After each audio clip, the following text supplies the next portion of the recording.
Hi guys, it's Yvonne here from Myrtle and Eve. Today we're going to learn how to make a simple spider. So let's begin. The simplest form of spider to make is an 8-legged spider. So that's what we'll be doing. To make the spider, we need 4 pairs of bobbins. And you'll know that they're the right ones to use because if you look at the pricking, generally there's lines, something to this effect, that indicate that we're working a spider. Okay, so to begin our spider, you need 3 twists on each leg, unless a pattern says otherwise. But generally, I have always found 3 twists. Now, I worked these top rows in Dieppe, so my pairs already have 2 twists, so I just need to add 1 more twist per pair. Okay, now to work the first half of a spider, we're going to work the pairs on the left, so these 2 pairs here, through the pairs on the right in cloth stitch. So and we start with the middle pair on the left, I should say. So no matter how many legs your spider has, you can apply that same principle, working from starting with the left middle pair.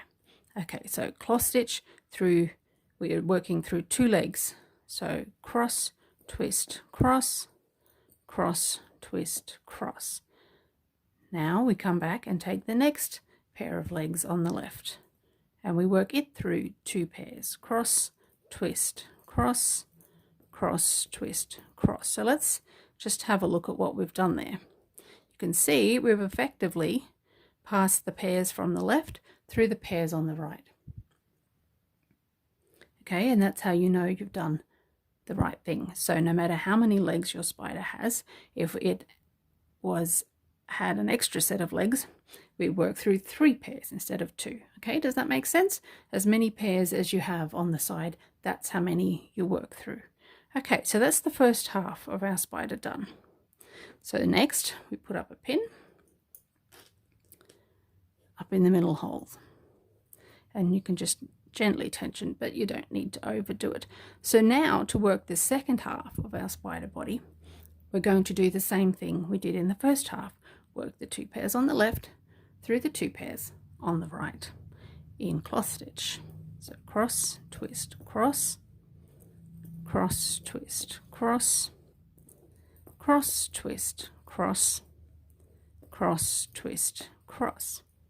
And once again, if we stop and look, we know we've done the right thing because we can see how the pairs have passed through each other. The last thing to do is to put 3 twists on the legs again. So 1, 2, 3, 1, 2, 3, 2, 3, and 1, 2, 3 twists. And then we just need to anchor our spider legs in place by working the surrounding ground.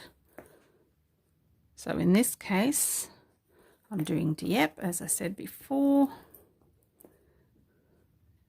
And this is also, once you've got these pins in, it's easier to tension your spider up a little. Don't pull too hard, just enough to get the shape looking good.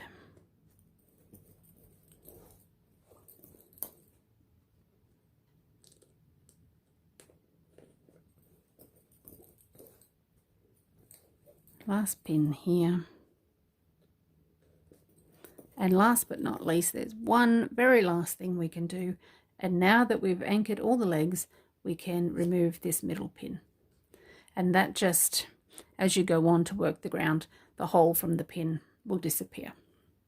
Unless, of course, you like that look, then you can leave it in. But that's the basics of how to work a spider. Want to learn how to make bobbin lace? Check out my beginner's course on my website. If you've enjoyed this video, please subscribe below.